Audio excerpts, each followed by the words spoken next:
Pessoal, vamos começar aqui nesse evangelho de hoje.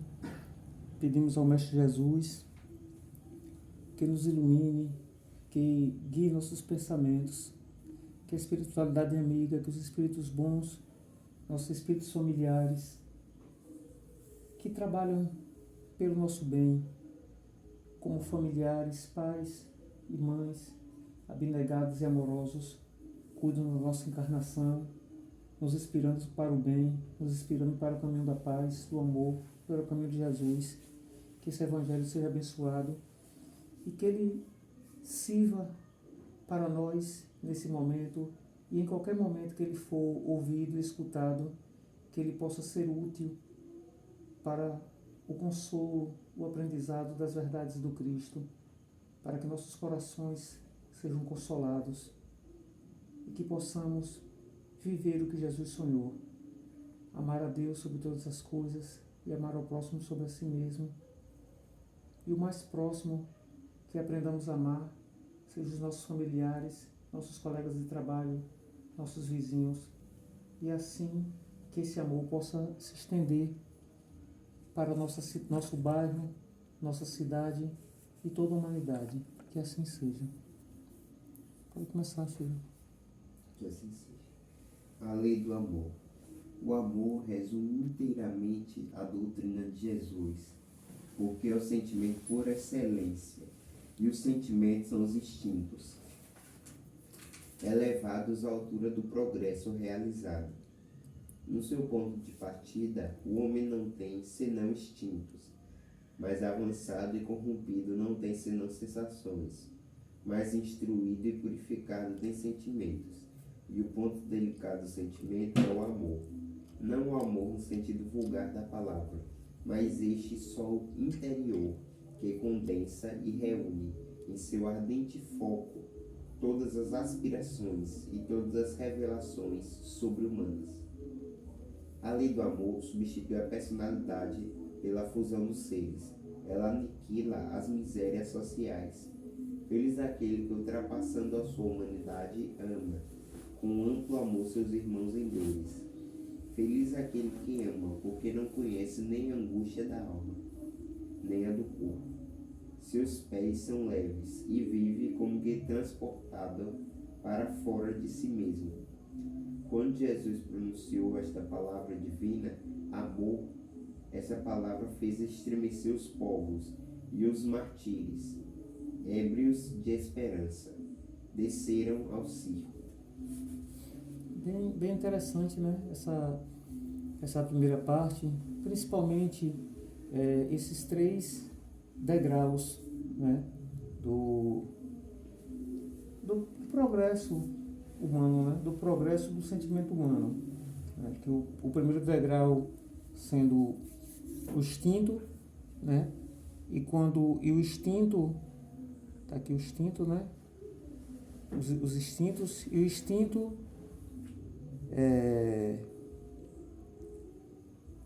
elevados à altura do progresso feito, né? Na sua origem, o homem tem instintos.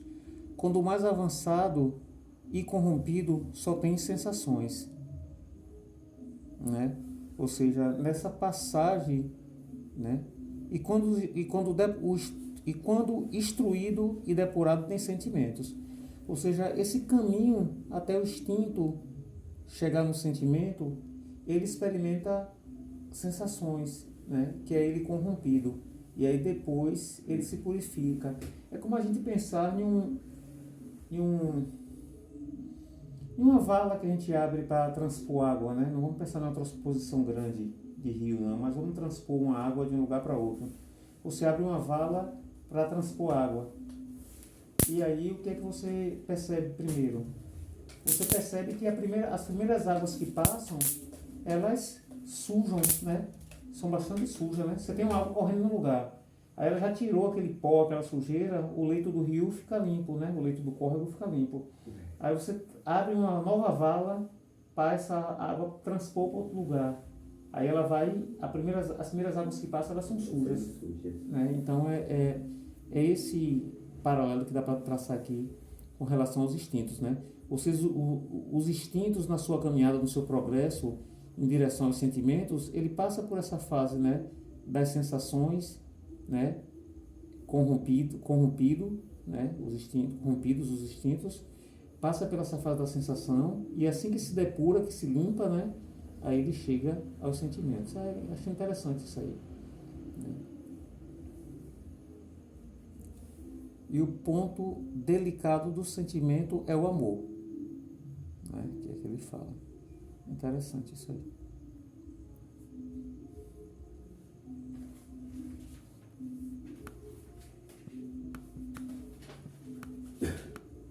O Espiritismo, a seu turno, vem pronunciar uma segunda palavra do alfabeto divino.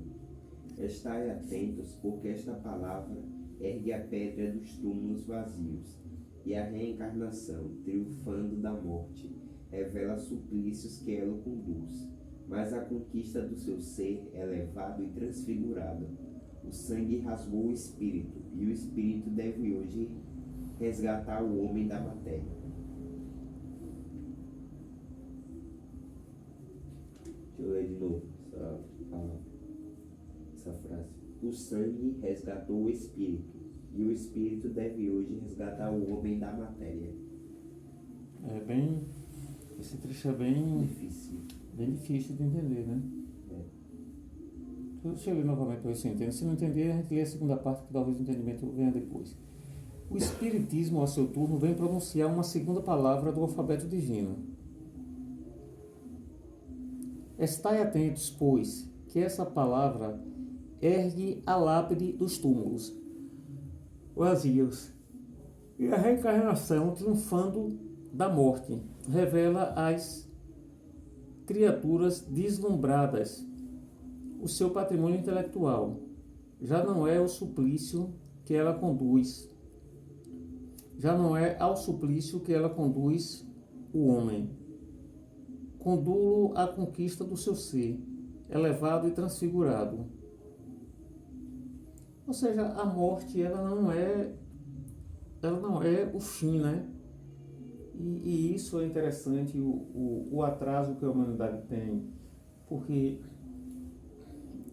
os messias, né, e os ensinamentos da espiritualidade superior, né, seja ela que nome seja dado em qualquer cultura do planeta, em qualquer país, mas assim, os ensinamentos vêm sempre sendo dados por séculos e séculos e séculos, e milênios e milênios e milênios, né, como a doutrina da reencarnação, mas sempre tentaram abafar a doutrina da reencarnação, né? E no Não é de interesse. E no último golpe, né, essa vinda do Cristo, né, para difundir os ensinamentos dos profetas anteriores, né, e retirar a poeira de cima das letras, né, jogar luzes, né, sobre os ensinamentos que o próprio Jesus vem mandando, né, para a humanidade, desde que trouxe essa humanidade para cá.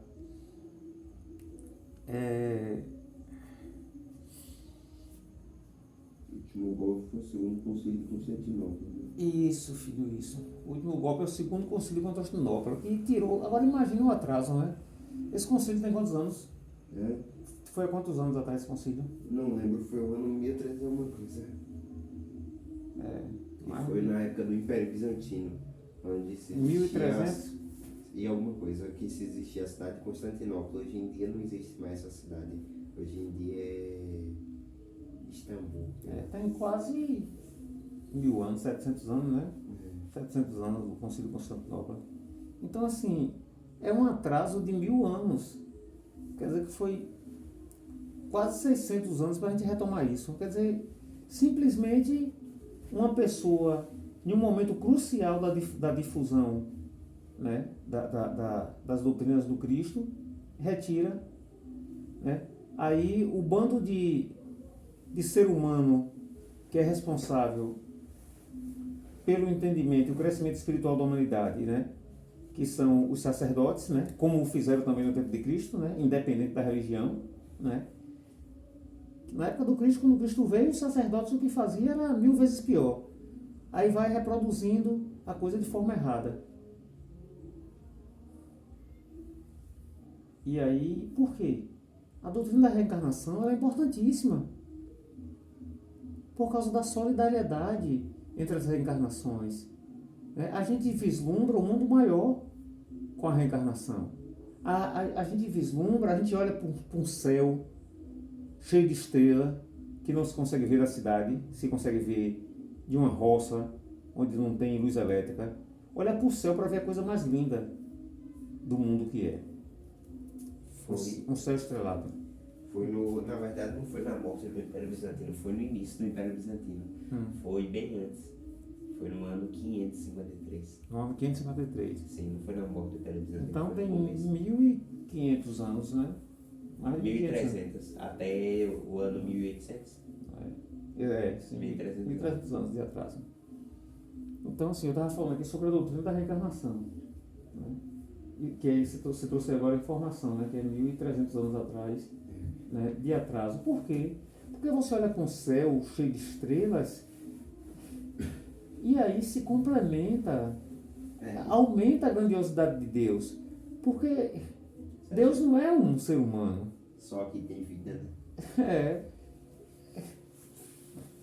Você pega ciência, geografia, o livro de geografia, gente, que a professorinha ensina na escola, o sistema solar, pelo amor de Deus, coisa simples. Sistema solar, um planeta, um Sol, né, com 7 planetas, 8 planetas em volta que a gente tem aqui, né? Se olha para o céu, vê, a gente nem sabia, pensava que era milhares de estrelas, né, milhões, né? Depois começou a pensar que era bilhões, agora a gente sabe que são trilhões de estrelas no céu. Então são trilhões de sóis, uma estrela é um sol. Trilhões de sóis. Com quadrilhões de planetas. Com quadrilhões de planetas. Isso é obra de Deus. Deus Deus é 1 trilhão, 10 trilhões, 100 trilhões de vezes maior do que o que a gente imaginava há 1.000 anos atrás, há 2.000 anos atrás, há 5.000 anos atrás. Isso é maravilhoso porque Deus é grandioso. Jesus é milhões de vezes maior do que a gente imaginava. Porque aquela mentalidadezinha tacanha que tem gente hoje que ainda quer ter. Essa mentalidade tacanha. Né? Sei lá, não sei a época de Copérnico, mas quem quiser saber só é ver. Época de quem? Copérnico. Copérnico, né? Os caras que foram queimados na fogueira, né? Porque... por falar a verdade sobre os planetas. Por dizer que a Terra não era o centro do universo. Então, pelo amor de Deus, a gente precisa se livrar dessa mentalidade de formiga. Entendeu? Que vive dentro do chão. Olhar para o céu e ver. Então, a reencarnação, ela amplia isso aí. Porque a gente vai passar por diversos planetas desse universo na nossa caminhada até chegar ao Espírito puro, Espírito crístico, até no centro do universo gravitar em torno da divindade. Eu acho lindo essa fradeira do Dutra, né? Que os espíritos puros, os espíritos crísticos, né? Eles gravitam em torno de Deus. Sim. E muita coisa há que se saber, mas vamos lá. Disse eu que no seu início o homem não tem senão instintos. Aquele, pois, em que os instintos dominam, está mais próximo do ponto de partida que do objetivo. Para avançar em direção ao objetivo, é preciso vencer os instintos em proveito dos sentimentos. Quer dizer, aperfeiçoar estes, sufocando os germes latentes da matéria. Os instintos são a germinação e os embriões do sentimento. Eles carregam consigo o progresso, como a bolota encerra o carvalho. E os seres menos avançados são aqueles que, não se despojando, senão pouco a pouco de sua crisálida, permanecem escravizados aos instintos, à matéria, pura matéria. O espírito deve ser cultivado como um campo. Toda a riqueza futura depende de lapor presente, e mais do que bens terrestres, vos levará à gloriosa elevação. É então que, compreendendo a lei do amor, que une todos os seres, nela encontrareis as suaves alegrias da alma, que são prelúdio das alegrias celestes, das alegrias do céu. Lázaro, Paris, 1862. Então você viu o que eu falo, né? O que eu falei aqui agora, né? Olha o que ele diz aí. O prelúdio das alegrias celestes. Ou seja... Você quer uma cópia? Exatamente. A gente tem que entender esse progresso. O Espiritismo, ele traz luzes maravilhosas. E Jesus promete esse Consolador. O consolo em que sentido? O consolo de que existe muito mais, existem as glórias celestes. Essas glórias que Lázaro fala aí, né? Então é isso, né? É isso que a gente precisa entender. O amor é de essência divina, e desde o primeiro até o último possuis no fundo do coração a chama desse fogo sagrado, que é o amor. É um fato que pudestes constatar muitas vezes. O homem mais abjeto, o mais vil, o mais criminoso, tem por um ser ou por um objetivo qualquer uma afeição viva e ardente. A prova de tudo que tendes a diminuir é atingido frequentemente proporções sublimes. Pode continuar.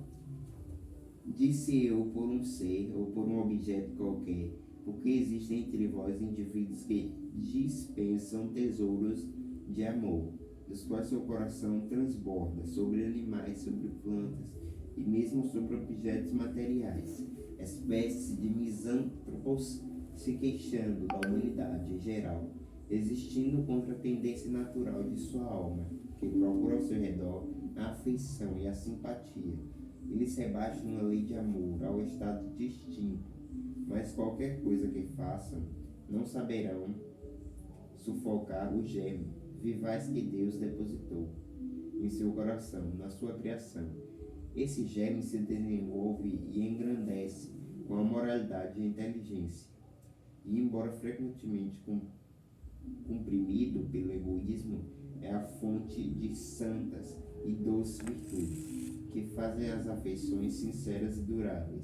Eu vos ajudo a transpor a rota escapada e árida da existência humana. Ele fala aí do progresso, né?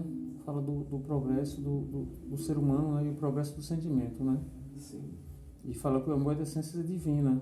E é esse o caminho que a gente vai trilhar, né? Pode continuar.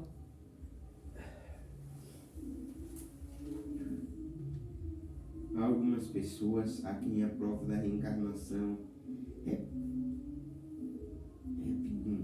repugna. Há algumas pessoas a quem a prova da reencarnação repugna, no sentido de que outros participem de suas afetuosas simpatias, das quais têm ciúme. Pobres irmãos, é a vossa afeição que vos das quais tem ciúme. Pobres irmãos, é a vossa afeição que vos torna egoístas. O vosso amor está restrito a um círculo íntimo de parentes ou de amigos, e todos os outros vos são indiferentes. Pois bem, para praticar a lei do amor, tal como Deus o entende, é preciso que chegueis progressivamente a amar todos os vossos irmãos, indistintamente. A tarefa será longa e difícil, mas se cumprirá. Tá vendo o que eu falei no começo? Foi a prece do inicial, né? O objetivo de Jesus, né, que é cumprindo o objetivo de Deus, né, porque Jesus é o médium de Deus, né? O objetivo de Jesus é que a gente forme uma família no planeta, uma família toda, juntando espírito aqui, né? Espírito de Capela, espírito de Aldebaran, né? Quando a gente fala espírito de Capela, a gente não sabe de que planeta é, de que países eram diferentes e tudo, às vezes viviam até em guerra, né? Às vezes viviam até em guerra. Os países não estão em guerra, países vizinhos não estão em guerra, pessoas não estão em guerra dentro do próprio país, né?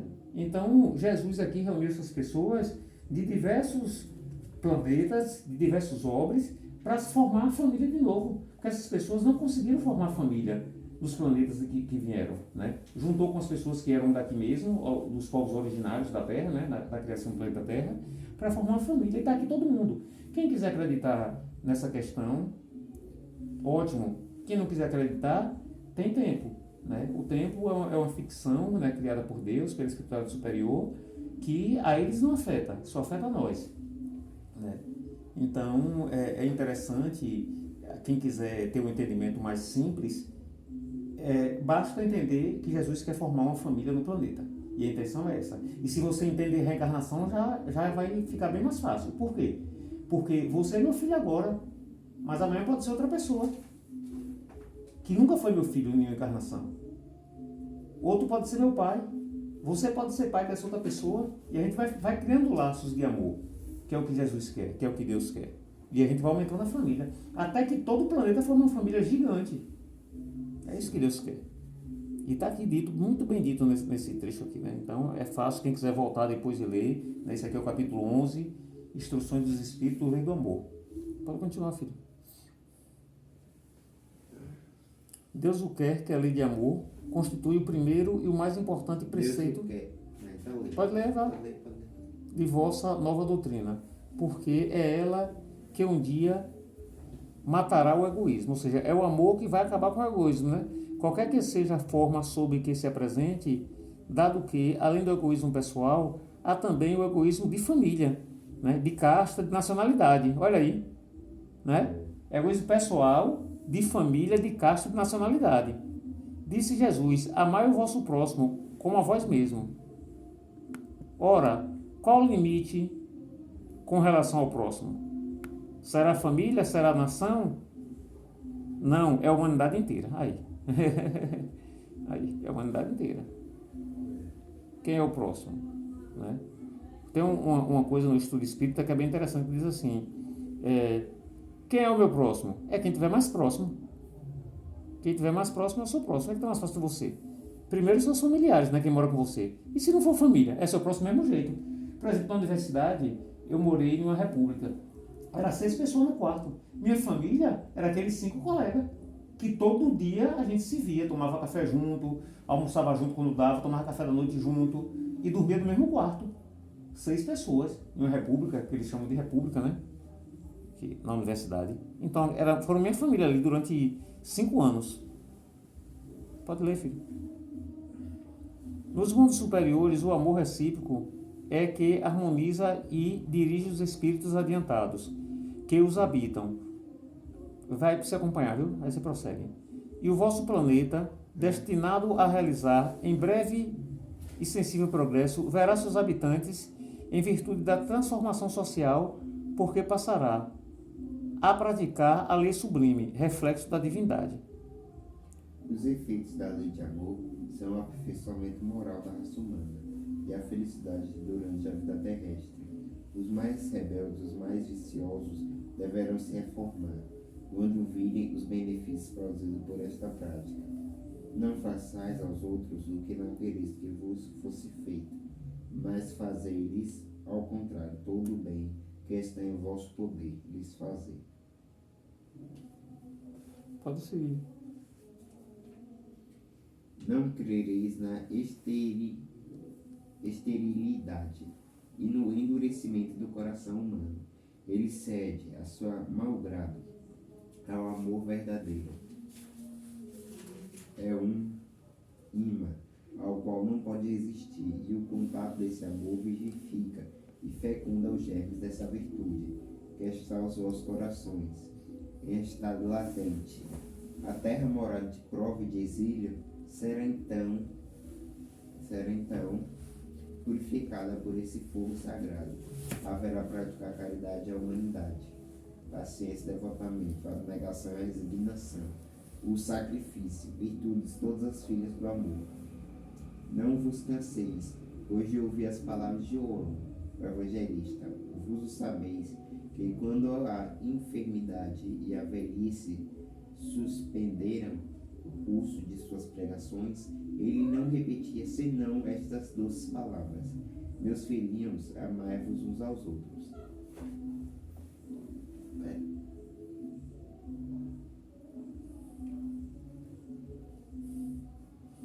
Amados irmãos, aproveitai dessas lições. É difícil praticá-las, porém a alma colhe delas imenso bem. Crede-me e fazei sublime esforço, que vos peço, amai-vos, e vereis, e a terra em breve transformada num paraíso, onde as almas dos justos virão repousar. Uma questão interessante sobre isso que eu lembrei aqui agora. Como a nossa destinação. A nossa destinação é ser espírito puro e é amar uns aos outros como Deus quer, como Deus, né, nos amou. Essa é a nossa destinação. Só que assim, o princípio inteligente, né, que é o começo de tudo, ele não tem livre-arbítrio nenhum. A árvore não é destinada a crescer? Então ela nasce e cresce. Ela não tem livre-arbítrio para escolher, não vou crescer não. Não é isso? Sim. Ela nasce e cresce. Ela obedece à lei em sua totalidade, em sua integralidade de desenvolver. Ela nasce, cresce e frutifica. Né? Ela não tem escolha. Não vou botar fruto não sei o quê. Se acontecer ela não botar fruto, não é culpa dela. É por alguma coisa do ambiente. Né? Mas ela sempre se esforça ao máximo para isso. À medida que o princípio inteligente vai caminhando, né, na escala evolutiva, né, vai passando para seres mais... vai experimentando seres mais complexos, né, o princípio inteligente vai experimentando administrar, coordenar seres mais complexos e assim também se tornando complexo, né, esse princípio inteligente, né, se tornando mais inteligente, ele também vai se tornando mais livre, mas tendo capacidade de escolha. A árvore não tem mobilidade. As diversas espécies de animais já têm mobilidade. Já têm a capacidade de escolher em que direção ir. Né? E a natureza, entre aspas, né, Deus, e com seus prepostos, vai dotando essas inteligências de instintos. Né? Para quê? O cheiro para sentir. Ontem mesmo a gente observou, né? O sapo fazendo de tudo para entrar aqui no quintal. Por quê? Porque esse quintal tem umidade aqui no fundo. Aquele chuveiro ali, onde cai água, né? Ele molha, né, as plantas, e tem essas plantas, manjericão, planta de tempero e tudo, e fica um cheiro agradável. Então o sapo chegou no portão aí e ele ficou fazendo de tudo para entrar. Né? Por quê? Porque ele tem um instinto muito desenvolvido. Né? Pouco livre-arbítrio, mas um instinto muito desenvolvido. Qual é o livre-arbítrio do sapo? Escolher a direção para onde ir. Né? Ele sente o cheiro e vai. Eu vou por aqui, eu vou para aqui. Já tem uma liberdade, né? Mesmo que seja uma escolha sem raciocínio. Sem raciocínio, mas ele escolhe porque ele sabe que ali tem água para ele vai se dar bem. Então, são esses raciocínios, né? E o item 10 é o último item, né? Esse capítulo é um pouquinho longo, mas vamos fazer de tudo. Meus caros codiscípulos, os espíritos aqui presentes vos dizem, por meu intermédio, amai muito, a fim de que sedes amados. É lei de retorno, né? O que você dá, você recebe. Né? Tem gente que atribui isso ao universo, mas são as leis divinas. Pode atribuir a quem quiser, não tem problema. É saber que existem as leis, que estamos sujeitos, né? É tão justo esse pensamento, que nele encontreis tudo o que consola e abranda as penas de cada dia. Ou melhor, pondo em prática esse sábio conselho, elevar-vos de tal modo acima da matéria, que vos espiritualizareis, antes de deixardes o invólucro terrestre. Você vê, quando fala nesse invólucro terrestre aí, eu lembro das fases, né, da lagarta até a borboleta. É muito bom, né? Havendo os estudos espíritas desenvolvido em vós a compreensão do futuro, uma certeza tendes, a de caminhar para Deus. Olha o que eu falei, vamos gravitar em torno de Deus. Vendo realizar todas as promessas que correspondem às aspirações de vossas almas. Por isso devei elevar-vos bem alto, para julgardes sem as constrições das matérias, né? As constrições de prender, restringir, né? E não condenardes o vosso próximo sem vos dirigido a Deus o pensamento. Sem vos ter dirigido a Deus o pensamento.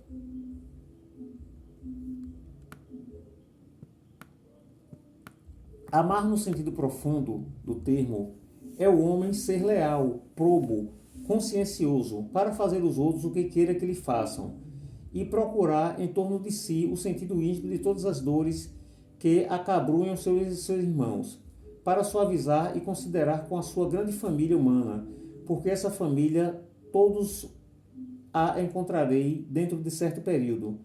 Em mundos mais adiantados, os espíritos que compõem são, como vós, filhos de Deus, destinados a se elevarem ao infinito. Assim não podeis recusar aos vossos irmãos que Deus liberalmente vos outorgou, porquanto de vosso lado muito vos alegraria que vossos irmãos vos dessem aquilo de que necessitais.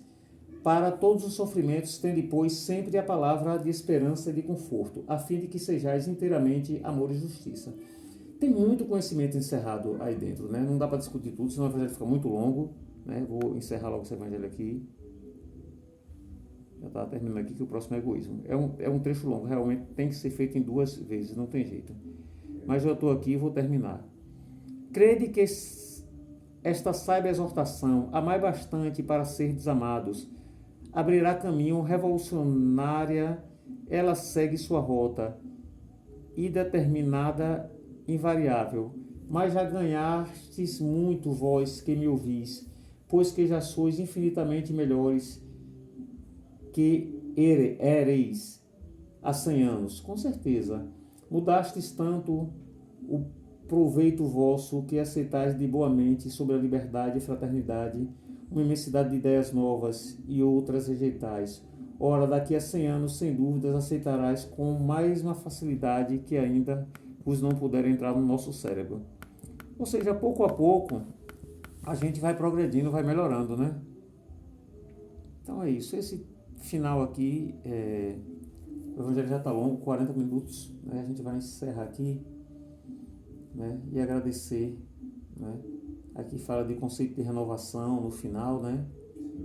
De século vindouro, né? E o espírito de Saint-Jean, Paris. Então, agradecemos ao Mestre Jesus, né? Por essas luzes desse evangelho, né? Que nossa mente se abra cada vez mais, que nossos conceitos se ampliem, que Jesus esteja conosco, que Deus abençoe a todos nós, né? Encarnados e desencarnados, que purifiquemos nossos corações, que a gente limpe nosso coração, que a gente perdoe, que a gente ame, que a gente compreenda o irmão que está em equívoco, independente se ele nos feriu ou não, independente se ele atendeu a nossa expectativa ou não. Todos são livres, nós somos livres para cometer nossos erros, então deixemos que os outros também sejam livres para cometer nossos erros, né? Porque não temos responsabilidade por todos, temos responsabilidade por poucos, aqueles que são nosso círculo, nossos familiares, não é? Então não... São de sangue, amigos de perto. Exatamente. Então que Jesus nos ilumine nossa mente para que a gente perdoe as pessoas que se equivocaram e sem querer ou querendo nos fizeram mal, porque mesmo querendo a pessoa está equivocada, né? Então que Jesus ilumine e abençoe a todos e que a gente purifique nosso coração, limpe nosso coração de qualquer sentimento que não seja, né, tão nobre, assim, né? Porque assim a gente vai ter paz e felicidade. Pedimos a Jesus, pedimos a Deus que ilumine, né? Vamos rezar um Pai Nosso e uma Ave Maria. Pai nosso que estás nos céus, santificado seja o teu nome. Venha a nós o vosso reino. Seja feita a vossa vontade, assim na terra como nos céus. Que o pão nosso de cada dia nos dai hoje. Perdoai as nossas ofensas, assim como nós perdoamos a quem nos tem ofendido. E não nos deixeis cair em tentação, mas livrai-nos do mal, que assim seja. Ave Maria, cheia de graça, o Senhor é convosco. Bendito sois vós entre as mulheres, bendito sois vós entre os homens, bendito é o fruto do vosso ventre, Jesus. Santa Maria, Mãe de Jesus, rogai por nós, pecadores, agora e na hora da nossa morte. Amém. Que a luz de Jesus, que a luz de Deus esteja conosco em todos os dias da nossa vida e nos acompanhe em todas as nossas relações humanas. Que assim seja.